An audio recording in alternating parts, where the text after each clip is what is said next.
нас днес е последния ден из обиколката на Турция. В момента сме в Сармсаклък. Днес е последния ден, така да се каже. До вечера ще минем да си вземем някои неща, които са доста популярни тук в Айвалък, района на Айвалък. Това е маслиненото оливо. Казва, че в района е най-популярното и най-доброто, с най-доброто качество. От него ще си вземеме. Ще пообиколим малко. Естествено, обиколката, която ще направим, ще ви я покажем. Цените на масленото оливо също ще ви покажем. И така, днес е последния ден от обиколката в Турция. Живот и здраве, с Божията воля, утре се прибираме.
Ние като за последна вечер в Турция, Айвалък, ще се поразходим и ще си накупим някои неща, както казах.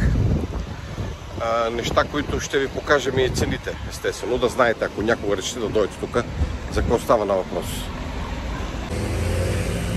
Тук гледаме една реклама на маслинено оливо, която пише Алтън Мадаляле Зейтиня. Това означава, че тази марка Köklü е спечелила златен медал. Колко е истина, не знам, приятели. Ще проверим и ще видим. Тоест марката Köklü е спечелила златен медал. Сега ще видим. В този магазин така казаха, че е марков. Ще влезем да проверим за маслиненото оливо. Най-доброто се оказа това нещо. На 700 турски лири 1 литър. Казаха ни, че миналата година е спечелил 2 медала. Колко е истина, не знам. Трябва да се провери в чичко Google. Това ни предложиха като най-доброто. И ще разгледаме още малко, ако не се върнем, ще го купим него. Седнахме на вечеря, защото оглъняхме докато разглеждаме от кое маслинено оливо да си купиме. Ресторанта, в който седнахме, се казва Кардешлер Кебаб. Защо го правя това видео? Да ви се похваля с нещо. Вечерята ще я плати нашия син, Антонио. Брои си парите. 1600 турски лири дойде и той каза, че ще почерпи вечеря. Айде, сине, ти сега ще почерпиш мама и тати вечеря. Жив и здрав да е моето момче и след малко ще получиш подарък от тати една целувка. Ето, моето момче плаща сметката. Айде, можеш да платиш.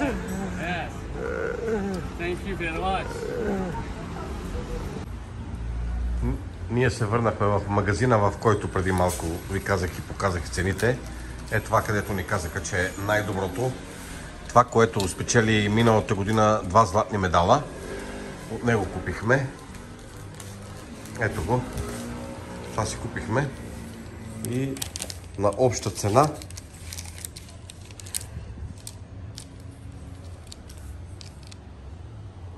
7000 турски лири. Обща цена.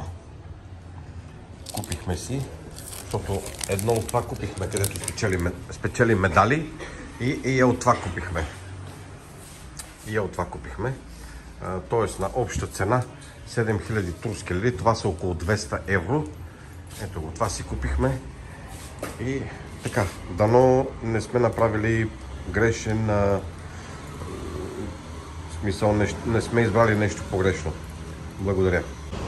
Ето от този магазин купихме масленото оливо. Препоръчаха ни го доста хора, затова дойдохме и тук. Надяваме се да не сме направили погрешния избор. 7000 турски лири дадохме за 15 литра, както ви казах. И да видим. Сега всичко е божа работа. Като готви моята жена, ще видим какво ще се получи. Вечерта е приключваме. Станах пилтек, много ядене това да знаете. Приключваме вечерта с баклава. Студена баклава и казват. Вчера ядох, но нея много ни хареса.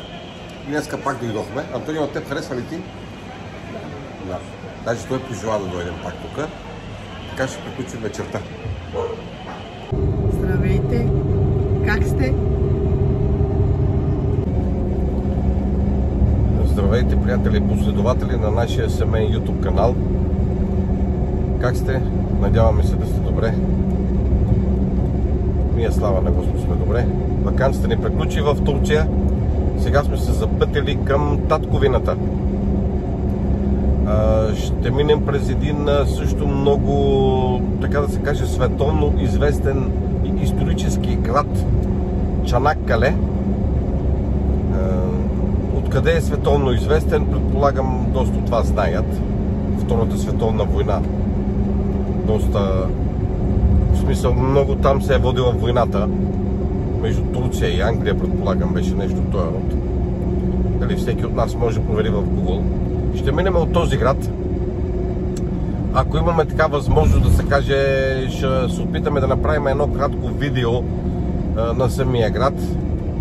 Ако не, обратно в татковината.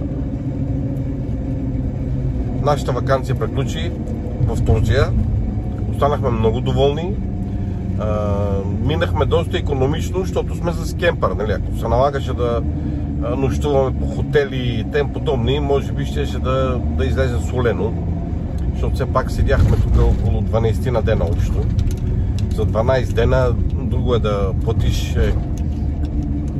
нощувка на къмпинг, пък друго е да платиш хотел с 3 човека. Останахме доволни, много сме доволни. Финансово много добре, в смисъл ни се отрази, защото минахме доста икономично.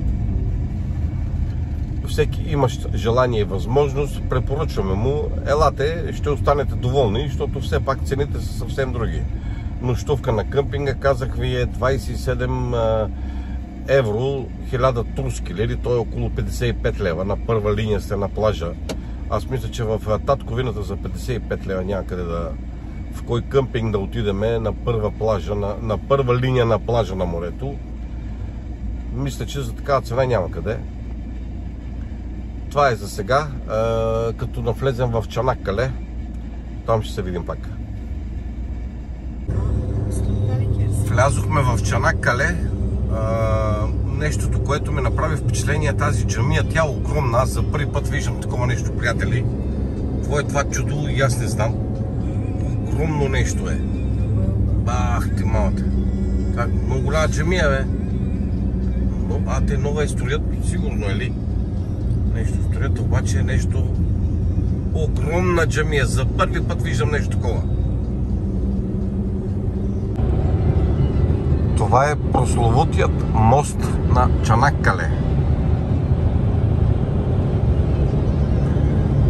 Предполагам, не знам, не съм сигурен къде ще ни прекара навигатора, но мисля, че ще минем от моста.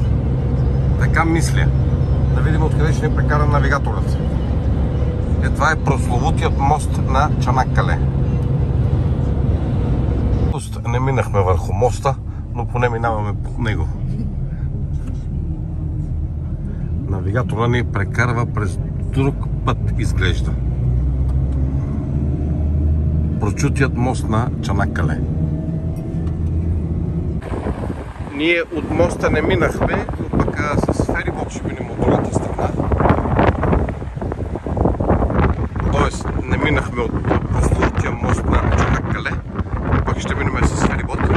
Но преди това ще закусим, защото доста огладняхме. Ето да ще съберем нещо и ще закусим. Кахвалтеланд означава закуската, държавна закуска, нещо второ, не мога да го правим точно как трябва. И ето тук ще закусиме.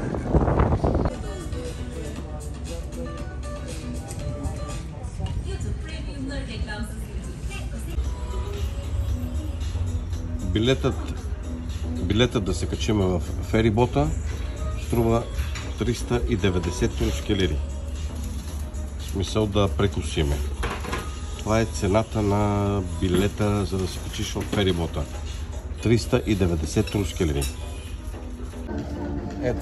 Това е закуската, която си поръчахме.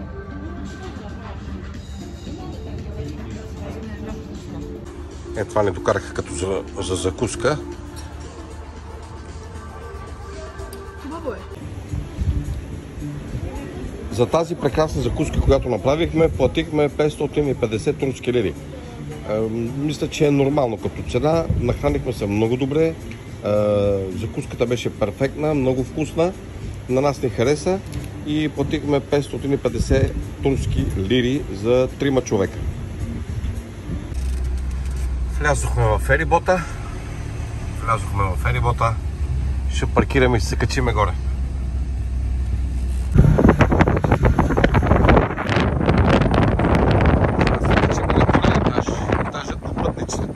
Моторните превозни средства. Ей го моста. Не минахме над него, но пък се предвижим с ферибот.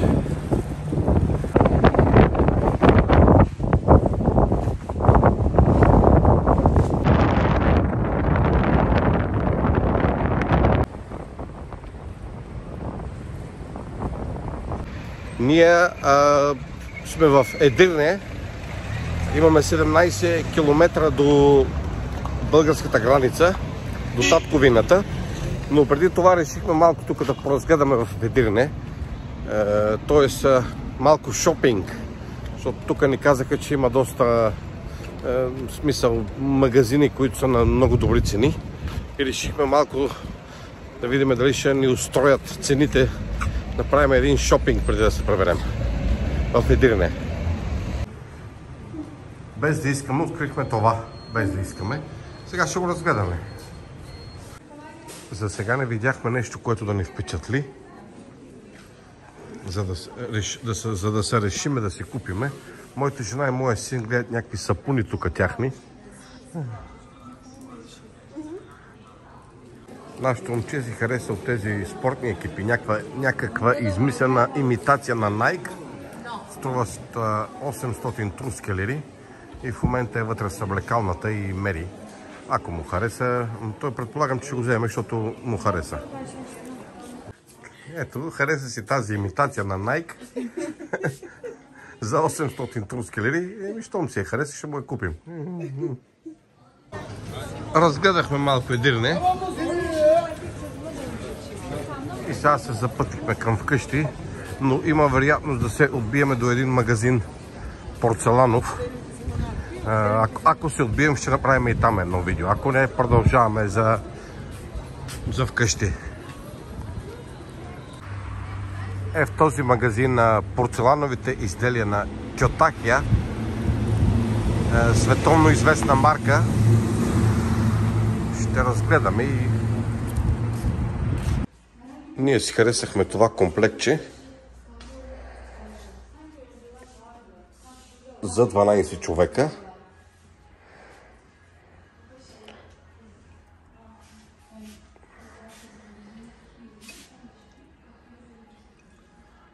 На цена 21 604 турски лири. Това му е цената на Кьотахия порцелан. Да, в момента правим плащането.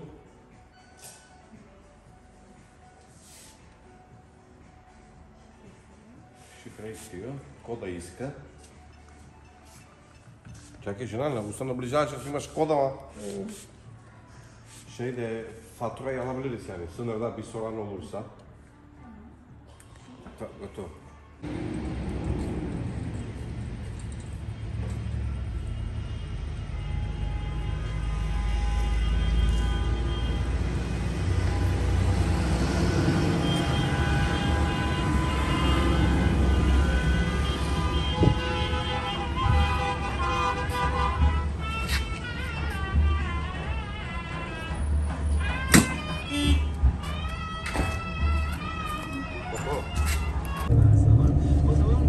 Наближихме границата, т.е. излизане от Турция, да видим колко време ще ни отнеме. В момента е 7:30.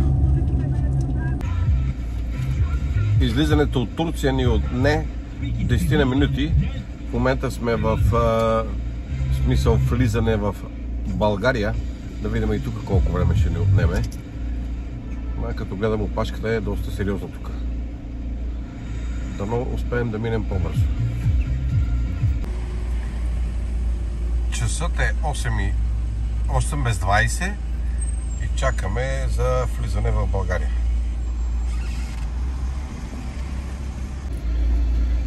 Влязохме в татковината, отне ни 40 минути, което според мен е много добре, даже така да се каже. Митничара каза нещо много интересно, за което се засмяхме. Каза, днес имате късмет, нали? След около 2 седмици се чака по 12 часа. Тоест ние изкарахме късмет с 40 минути. Така, сега посоката е дом, т.е. вкъщи.